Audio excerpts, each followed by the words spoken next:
Et bonjour à tous les poulets, bienvenue dans ce podcast, ce nouveau format, où le but est très simple. Aujourd'hui, je vais parler de ces sons qui me donnent des frissons, ces morceaux qui m'ont marqué, qui évoquent des souvenirs précis, des émotions fortes, et essayer de leur rendre hommage à travers ce podcast. Aujourd'hui, on va parler d'un de mes sons préférés de Kendrick Lamar, Swimming Pools. Un son qui, comme le titre du podcast le dit, me donne littéralement des frissons à chaque fois que je l'écoute. Dans un premier temps, je vais revenir un peu sur mes souvenirs liés à Swimming Pools. Donc, moi, personnellement, quand je pense à ce morceau, il y a une image qui me revient tout de suite en tête. C'est le jeu GTA V, voilà, le classique ultime. Donc c'est un souvenir très précis qui est lié à GTA V sur la PS4, parce que cette époque-là, je jouais sur la PS4 et pas sur la PS3. Voilà, j'avais la chance d'avoir la PS4. Et surtout, je crois que sur la PS3, le son n'y était pas. Donc c'est une période qui se situe entre juin et juillet 2019. Donc voilà, je jouais beaucoup à la PS4. Et donc je revois cette scène, c'était pendant un été de canicule. J'habite dans le sud de la France, donc les étés sont atroces par moments. Vous savez, quand il fait tellement chaud qu'il est impossible d'aller dehors, à part pour se baigner, que quand on marche 5 minutes, on est déjà trempé de sueur. Je pense que vous connaissez cette sensation pour beaucoup. Donc évidemment, chez moi, pas de climatisation. On est totalement dans la chambre, avec les volets roulants presque entièrement fermés. Très peu de lumière dans la chambre, donc je joue totalement dans la pénombre, en caleçon évidemment, le torse nu, tout transpirant, qui vient se coller directement à la chaise roulante. Je pense que certains vont se reconnaître dans ce que je dis, avec simplement le ventilateur qui tourne pour avoir un peu de répit, un peu de sensation de fraîcheur. Et évidemment, cette fameuse PlayStation qui rajoute 5 degrés en plus au thermomètre, tellement elle chauffe et tellement elle fait de bruit. Donc à cette époque-là, en fait, je venais d'avoir fini, je pense du coup j'étais en vacances d'été déjà, et je passais mes après-midi à jouer avec mes potes sur GTA Online, à faire des courses, des missions, des conneries un peu comme tout le monde.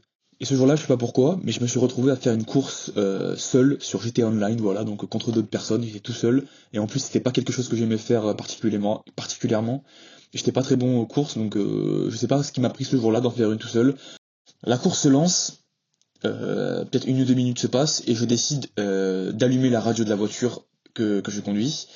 Et donc je zappe entre mes stations préférées, donc mes deux stations préférées, Radio Los Santos, qui était un peu, qui répertoriait un peu des sons bangers connus du rap américain des années 2010, 2015, voilà, c'est dans ces eaux-là.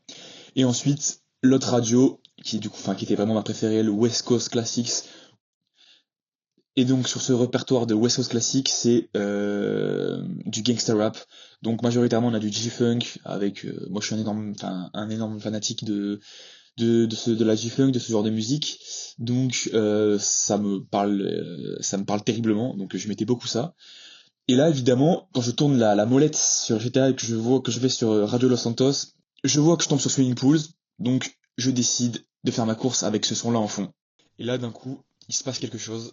Je ne saurais pas comment le décrire exactement, mais ce track, il a une énergie, une atmosphère unique, et quand on l'écoute, on a l'impression de rentrer dans un tunnel, une sorte de parenthèse sonore, et pendant quelques minutes, le temps s'arrête, tout devient plus intense, tout devient plus dense, et ce moment, je m'en souviens parfaitement, et je ne saurais pas expliquer pourquoi, il m'a autant marqué, mais ce moment-là, il est resté gravé à jamais dans ma mémoire. Et quand je pense à Swimming Pools, quand je pense à un morceau sur la radio de GTA V, je pense forcément à ce son-là, et je sais pas pourquoi. En plus, c'était pas forcément un moment qui était censé rester gravé dans ma mémoire. Je veux dire, j'étais en train de faire une course sur GTA, mais on n'explique pas les choses comme ça. Vous aussi, vous avez dû sûrement avoir la même expérience similaire avec d'autres sons où on ne sait pas pourquoi on s'en souvient pour certaines raisons, pour certains moments, quand on a une odeur qu'on sent, on se remémore un souvenir, etc. Donc c'est vraiment quelque chose de spécifique, voilà. Douce nostalgie, quand tu nous tiens. Donc je vais revenir un peu tout au long de ce podcast. Donc ce track Swimming Pools avec une prod exceptionnelle de T-Minus sur laquelle on reviendra. Donc le joint qui revient un peu comme une anaphore, il revient sans cesse à chaque entre chaque line de Kendrick. Donc le joint il est un peu en chop and screw.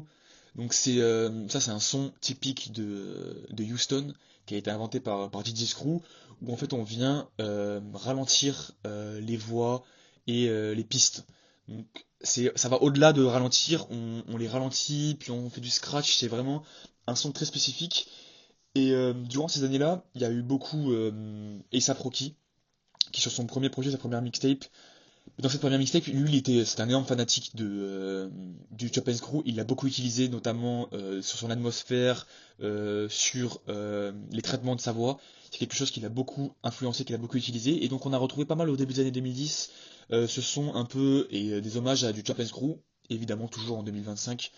Au moment où j'enregistre ce podcast, il y a toujours du Chop and Screw, toujours l'ambiance qui reste distillée en France et aussi bien aux États-Unis. Hein, c'est pas quelque chose qui va se perdre, c'est ancré totalement dans le rap et je pense que ça se perdra jamais. Donc moi j'adore ce Drake qui revient là, j'adore, ça vient titiller l'oreille. C'est quelque chose qu'en plus qui est un gimmick qui est facile à répéter quand on écoute le son, même quand on n'est pas forcément habitué à la langue anglaise. Par exemple, quand on est étranger, le dwank qui revient à chaque ligne, c'est très facile à retenir. Donc très très catchy. Et évidemment, le deuxième couplet, quand il switch de sa baby voice, sa voix robotique un peu, on en reviendra après, c'est une voix qui lui parle, et d'un coup il passe de sa voix robotique à un couplet rappé avec sa voix normale, et donc ce moment il est juste incroyable, c'est peut-être le meilleur moment du morceau. Donc j'ai la chair de poule à chaque fois que je l'écoute, quand il revient à rapper, c'est fou. Et j'adore cette approche d'avoir un son qui est un son de soirée dansant, mais qui dans les faits et dans les paroles n'en est pas un du tout. Je suis allé voir Kendrick en 2022 sur le Big Steppers Tours à Bercy, à l'Accor Hotel Arena, et c'était un son évidemment que j'attendais énormément. J'étais pas sûr qu'il allait le jouer en live, mais le moment où j'ai entendu le début de la prod dans la salle, j'étais comme un malade et j'ai eu directement les poils qui se sont hérissés. Un moment iconique, voilà, c'était le meilleur concert de ma vie, c'était Kendrick, voilà, je m'en souviendrai pour le restant de mes jours, c'était fou. Et donc c'est justement pour ça que je fais ce podcast, pour rendre hommage à ces sons qui m'ont profondément marqué. Ces morceaux qui, au-delà de la musique, racontent un souvenir, une émotion, une époque. Donc dans cet épisode, on va revenir sur Swimming Pools, son origine, sa sortie, son impact, sa conception, sa signification et évidemment les protagonistes qui se cachent derrière ce son devenu culte. Origine et conception du morceau. Donc Swimming Pools, c'est un morceau de Kendrick Lamar, sorti le 31 juillet 2012. C'est le lead single, le premier grand extrait de son album Good Kid, Mad City, sorti quelques mois plus tard. Donc ce titre marque un véritable tournant dans sa carrière. C'est grâce à ce son que Kendrick va véritablement accéder au grand public et commencer à s'imposer comme une des voix majeures du rap américain. Il était déjà très attendu grâce à ses deux très bons projets précédents, Section 80 et Overly Dedicated, qui sont deux très bons projets que je vous conseille d'aller écouter si vous appréciez la musique de Kendrick Lamar, surtout Section 80 qui est un peu, sur certains endroits, les prémices un peu de Good Kid, Mad City, pas surtout, mais ça met un peu les fondations de ce qui fera la carrière de Kendrick un peu plus tard. Donc le morceau il est sorti sous le label TDE, Top Dog Entertainment. Donc ça c'est le label dans lequel Kendrick était signé, sur lequel il a fait la plupart de ses projets. Donc de Section, de Overly Dedicated jusqu'à Mr. Moral and the Big Tapers, qui était donc le dernier projet qu'il a livré chez TDE avant de partir de créer sa propre structure, PG Lang. Donc les autres labels qui ont aussi participé à ce titre, il y avait Aftermath, donc c'est le label de Dr. Dre, voilà, le label iconique, classique, qui était signé en coproduction, je crois. Donc ils ont aidé, ils ont aidé à les deux labels se sont entendus pour réaliser l'album, voilà. Même s'il est sorti en maison mère chez TDE. Et donc évidemment aussi le dernier label, Interscope. Aftermath appartient à Interscope. Donc ce sont les trois structures qui vont accompagner tout le développement de cette œuvre. Côté création, le titre est écrit par Kendrick, T-Minus le producteur, et Nikhil Sitaram. C'est un ghostwriter, quelqu'un qui aidait aussi à faire des top lines. Donc il a participé à la rédaction des lyrics sur Swimming Pool. Comme je l'ai dit, la production est assurée par T-Minus, un producteur canadien, reconnu pour ses sonorités sombres et planantes, parfaites pour l'atmosphère du morceau. Donc il est signé chez OVO. Donc OVO c'est October's Very Own, c'est donc le label de Drake, ce qui est plutôt un fait drôle quand on sait ce qu'il se passera 12 ans plus tard entre Kendrick et Drake. Donc T-Minus il a prod de vrais sons, hein. Donc The Moto de Drake, Alia Fucking Right de Drake, Middle Child de J. Cole, Kevin's Heart de J. Cole aussi, I'm on One, c'est un son de fou de DJ Khaled. Il a aussi produit The London, donc de Young Thug, en featuring avec Travis Scott et J. Cole. Donc c'est un producteur qui est quand même plutôt important de la scène rap américaine entre la décennie 2010 et 2020. Donc ses plus gros faits d'armes, c'est sur la première quand même moitié de décennie, je dirais entre 2010 et 2015. Voilà. Le mix du morceau, il est signé par deux figures centrales, Dr. Dre, le patron du label de Aftermath, et Derek, aka Mixed by Ali. Donc c'est l'ingénieur maison de TDE. Et c'est ce duo qui va donner au morceau cette texture si particulière, un son limpide, lourd et enveloppant, à la fois mainstream et introspectif. Et si vous voulez en apprendre plus sur Mixed by Ali et sur aussi d'autres membres du label de TDE, sur Kendrick aussi, je vous conseille de lire le livre de Nicolas Rogès. Donc le livre s'appelle De Compton à la Maison Blanche. C'est un livre qui est super et qui revient sur et qui retrace la carrière de Kendrick.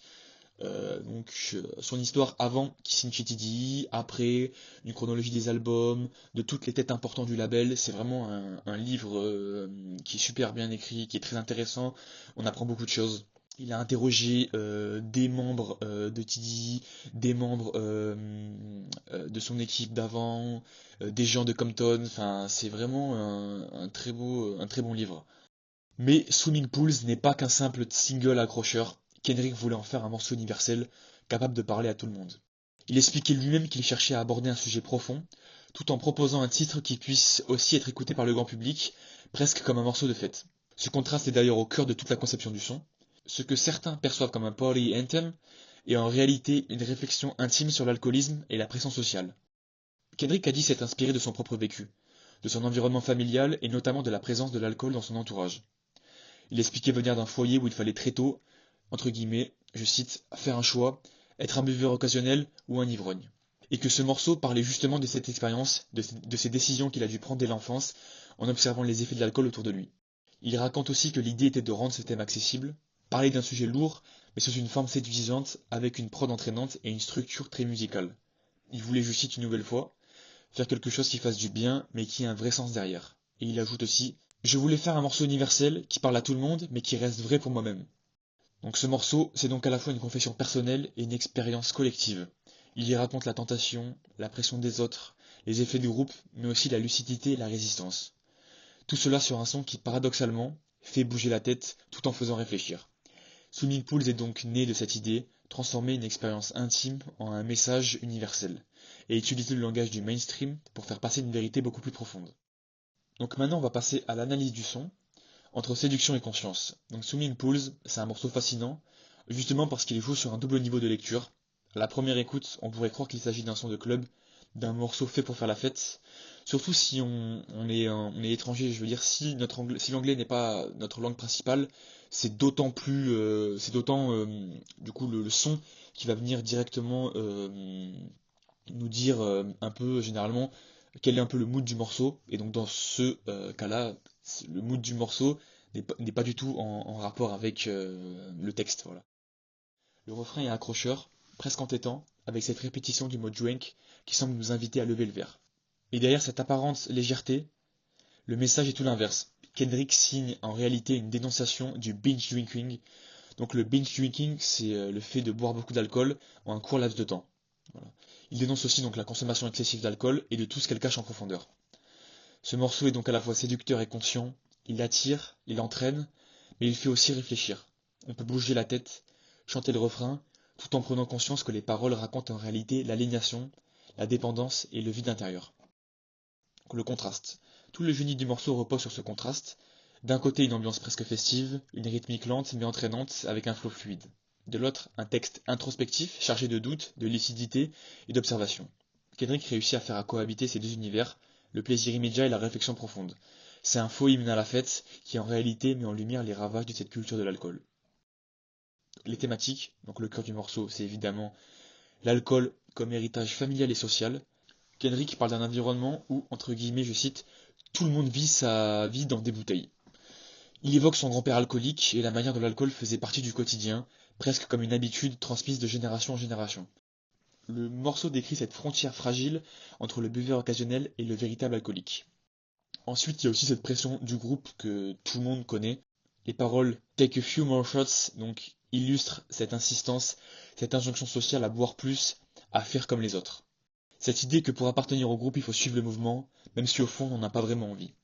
Kendrick en parle avec beaucoup de justesse, ce besoin de prouver quelque chose, cette volonté de ne pas paraître différent, ce qui pousse à boire pour se fondre dans la masse et pour mieux s'intégrer. Donc c'est un parallèle qu'on peut aussi faire avec la fumette et avec plein d'autres choses. Et puis il y a aussi le combat intérieur, cette lutte entre la tentation et la raison. Dans la deuxième partie du morceau, Kendrick fait intervenir sa conscience, une voix intérieure qui tente de le ramener à la réalité. C'est cette baby voice, cette voix un peu voix robotique que j'ai parlé plus tôt dans le podcast, qui lui dit If you do not hear me, then you will be history, Kendrick. C'est avec une voix beaucoup plus bébé, un peu robotique qu'il le dit. Il le dit vite en plus, il le dit if you do not hear me, then you will be history, Kendrick. Quelque chose comme ça. Bon là je l'ai mal fait, mais vous comprenez l'idée surtout si vous connaissez le morceau. Et cette phrase qui résonne comme un avertissement, si tu continues à te laisser aller, tu risques d'y laisser ta vie. C'est un dialogue entre deux parties de lui-même, celle qui veut s'abandonner à l'euphorie et celle qui essaie de garder le contrôle. Enfin vient la chute, la prise de conscience. Kendrick comprend que cette fuite dans l'alcool ne le mène à nulle part. Il parle de cette spirale destructrice et de cette lucidité qui arrive trop tard, quand on a déjà franchi la fameuse limite. C'est là que la chanson bascule, elle devient un miroir de toutes les dépendances. Le symbole central. Tout tourne autour du symbole de la piscine d'alcool. Cette swimming pool of liquor, comme dit dans le son, représente la tentation, l'appel à la démesure, la promesse d'un plaisir immédiat, mais aussi la noyade dans l'excès. Quand Kendrick dit dans le son en refrain I'm a diving, donc littéralement en français, je plonge dedans, il ne parle pas seulement de boire, il parle de s'abandonner. Ce geste symbolique et ambivalent, plonger c'est choisir de se laisser aller, quitte à perdre pied, mais c'est aussi un acte de lucidité, une confrontation avec soi-même. Kendrick nous montre qu'on peut très vite passer de la fête et la séduction à la réflexion et à la profondeur, et que le danger est dans cette bascule, le moment où le divertissement devient dépendance, où la légèreté tourne à la perte de contrôle. Là, je vais un peu revenir sur le clip et son esthétique. Donc le clip de Swimming Pools, il est réalisé par Jérôme D et il est sorti le 3 août 2012, quelques jours seulement après le single. Alors visuellement, il propose des idées fortes, assez marquantes. On y voit Kendrick en lévitation, des bouteilles qui s'envolent et se brisent au plafond, des scènes où tout semble suspendu dans l'espace comme si la gravité n'existait plus. Tout cela, ça renvoie évidemment à l'ivresse, à la perte de repères, à cette sensation que tout tourne autour de soi quand on dépasse ses limites. Mais il y a une vraie volonté de représenter la confusion mentale, l'état second que provoque l'alcool, mais aussi l'introspection. Cette impression d'être seul, enfermé dans ses pensées pendant que tout le monde autour continue de tourner. Le magazine Rolling Stone avait d'ailleurs résumé le clip en parlant de cette ambiance étrange, où Kendrick flotte dans les airs pendant que les bouteilles montent et explosent, et où il alterne entre introspection et scène de fête imbibée. Et c'est vrai, le clip alterne entre ces deux univers, celui du plaisir immédiat et celui de la conscience, comme le fait déjà la chanson. Après, pour moi, malgré ces bonnes idées, c'est pas un clip qui rend vraiment hommage à l'intensité du morceau. C'est pas un clip que je trouve très iconique. Bon, après, c'était évidemment les débuts de Kendrick. Voilà, c'était encore un rookie qui devait confirmer. Et donc, évidemment, à cette période, on peut pas exiger une imagerie impeccable et parfaite comme on pourrait et on serait en droit de s'attendre aujourd'hui de sa part en 2025, comme il a pu montrer sur les précédents projets qui sont plutôt récents, comme Dame, Mister Moral, euh, GNX, et même sur To Pimp a Butterfly où il y a vraiment un concept, il y a vraiment, les clips sont très visuellement très marqués, très spéciaux, ils étaient vraiment top. Oui, il y a de la recherche visuelle, mais il manque cette dimension symbolique, cette profondeur émotionnelle que le son porte en lui. Swimming Pool, c'est un morceau qui te fait rentrer dans un tunnel, qui t'aspire, qui te confronte à toi-même. Et le clip, lui, reste trop réaliste, trop terre à terre par rapport à ce que dégage la musique. Personnellement, avec du recul, j'aurais tellement adoré voir une version animée du clip, afin du coup de ne laisser aucune limite à la création, de pouvoir justement pousser cette dimension symbolique, en fait aller vraiment vraiment très au-delà du terre à terre. On aurait pu explorer en fait avec le dessin animé, on peut explorer tellement d'univers. En fait, c'est seulement l'idée du réalisateur qui sont les limites, les barrières à la création. Ça aurait permis d'apporter quelque chose de plus sensoriel, de plus immersif, qui aurait permis de mieux retranscrire l'atmosphère folle et envoûtante de ce morceau. Un univers visuel qui aurait plongé le spectateur dans l'esprit de Kendrick, dans ses doutes, ses tentations, ses luttes intérieures, un peu comme un voyage à travers sa conscience. En résumé, le clip fonctionne, il y a de bons moments, mais il n'atteint pas la puissance émotionnelle du son lui-même. C'est un peu comme si la vidéo reste... Donc si je faisais un peu une métaphore un peu à la con, c'est un peu comme si la vidéo restait à la surface, alors que le morceau, lui, te pousse au fond de cette piscine. Désolé un peu pour cette métaphore de connard. Ensuite, on va parler maintenant là, de l'impact et de l'héritage du morceau dans cette partie. Donc le son il a connu un succès considérable, aussi bien commercialement que sur le plan critique. Dès sa sortie, le titre se fait remarquer, il débute à la 100e place du Billboard Hot 100, puis grimpe progressivement semaine après semaine, passant par les places 90, 81, 71, puis 61. Au fil de semaines, il continue sa montée, jusqu'à atteindre la 17e place, entrant ainsi dans le top 20 du Billboard. Un exploit pour un morceau aussi introspectif et à contre-courant des standards radio de l'époque. Au Royaume-Uni, il atteint la 63e place du classement des singles, marquant la première entrée de Kendrick sur les charts britanniques. Donc aujourd'hui, niveau stats, en octobre 2025, sur Spotify, Swimming Pool c'est plus de 1 milliard de streams. Honnêtement, je pensais pas que le son était à 1 milliard. Je pensais qu'il était quand même bien streamé, mais pas à ce point-là. Sur YouTube, le son cumule plus de 350 millions de vues. Donc c'est les vues cumulées des deux versions du clip. Donc il y a une version clean où tous les gros mots, etc. sont enlevés, et une version explicite. Donc ces deux clips-là cumulés, ça a fait plus de 350 millions de vues. Et c'est quand même une époque où, en 2012, où les morceaux marchaient quand même très bien sur YouTube. À l'inverse d'aujourd'hui où les clips vidéo ont beaucoup plus de mal à engranger les vues et les gros scores. Ce morceau c'est en réalité le premier grand succès solo de Kendrick, et celui qui va véritablement lui ouvrir les portes du grand public. Quelques années plus tard, il sera certifié 4 fois disque de platine par la Recording Industry Association of America, preuve de son immense popularité et de sa longévité. Et au-delà des chiffres, Swimming Pools a aussi reçu une reconnaissance critique forte. Le clip a été nominé aux MTV Video Music Awards dans les catégories Best Male Video et Best Hip Hop Video. Le morceau a également été nominé aux Grammy Awards dans la catégorie Best Rap Performance, et Kendrick l'a interprété en live sur le plateau de Saturday Night Live, aux côtés de Poetic Justice, un autre track de Good Kid, Mad City. Un fait qui est drôle quand on sait que Poetic Justice c'est le titre, le featuring avec Drake. Voilà. C'est à ce moment-là qu'il est passé du statut de jeune rookie, donc jeune espoir du rap, à celui d'un artiste majeur de la scène hip-hop américaine. C'est un album qu'il a fait passer dans une autre dimension, à juste titre. Hein. Donc voilà, je pense que Good Kid, Mad City, si vous m'écoutez, pour la plupart vous l'avez déjà écouté. C'est un classique, c'est un album classique, incontournable de la décennie 2010-2020. Voilà, si vous ne le connaissez pas, allez l'écouter, allez jeter un œil, allez sur Genius, vous écoutez l'album et puis vous regardez les paroles, parce que c'est un album concept, voilà. Je vais pas tout raconter, mais c'est un album concept qui va très loin. Musicalement, il y a des sons incroyables, il y a des super invités, il y a des hommages, enfin c'est vraiment un... Moi c'est avec To Pimp, j'hésite, je saurais pas lequel choisir, mais c'est un de mes albums préférés de Kendrick, voilà. Pour moi c'est le meilleur artiste, le meilleur rappeur de la dernière décennie. Il n'y a pas débat, c'est lui le meilleur. Et puis même all time, donc, bon il est pas premier, voilà. De ce qu'il a prouvé dans sa carrière, il a facilement sa place dans un top 10, je dirais, voilà. Moi, personnellement, je le mettrais facilement dans un top 10, voilà. Et donc, Goki Matiti est vraiment cet album-là qu'il a fait passer sur une autre planète, voilà. C'est un album excellent, donc je ne le redirai jamais assez. Le morceau a aussi marqué la culture populaire de manière durable. On l'a retrouvé dans plusieurs œuvres emblématiques. On retrouve le son dans le jeu vidéo Saints Row 4 en 2013, dans la réédition de GTA V en 2014, et même dans un épisode de la série Grey's Anatomy. Sa présence dans ces médias montre à quel point Swimming Pool a dépassé le cadre du rap pour devenir un symbole d'époque, un son reconnaissable, immédiatement associé à toute une génération.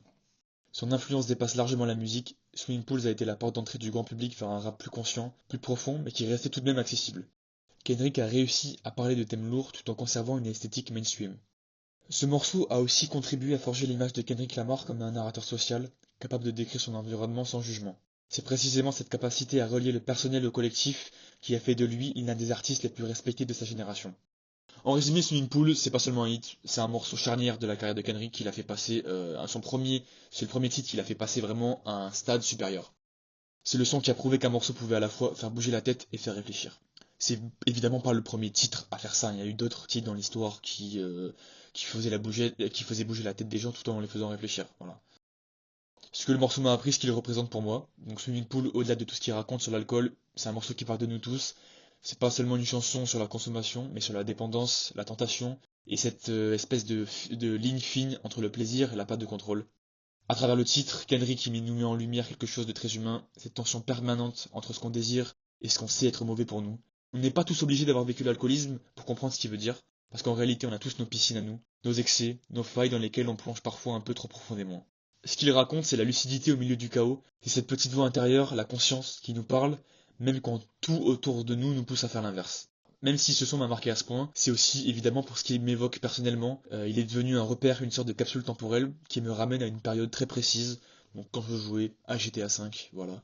Quand je l'écoute, je me remémore évidemment ce souvenir d'été de canicule, cette pénombre dans la chambre, ce ventilateur qui tourne. Ce son c'est un peu un miroir, il reflète une époque, un état d'esprit dans lequel j'étais, mais aussi une part de moi.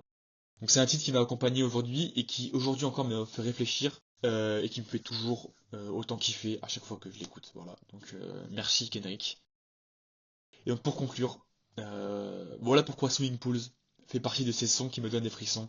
C'est un morceau qui à la fois parle au corps et à la conscience, un son qu'on peut ressentir physiquement par sa prod, son énergie, sa profondeur sonore, mais qui en même temps nous touche dans quelque chose de beaucoup plus intime. Et c'est justement ça le cœur de ce podcast, voilà, des prochains épisodes que je vais faire, c'est pouvoir rendre hommage à ces sons qui me marquent, ceux qui nous accompagnent dans le temps, et qui restent gravés à vie dans nos têtes. Donc Swimming Pool, voilà, pour finir, je vais radoter, hein.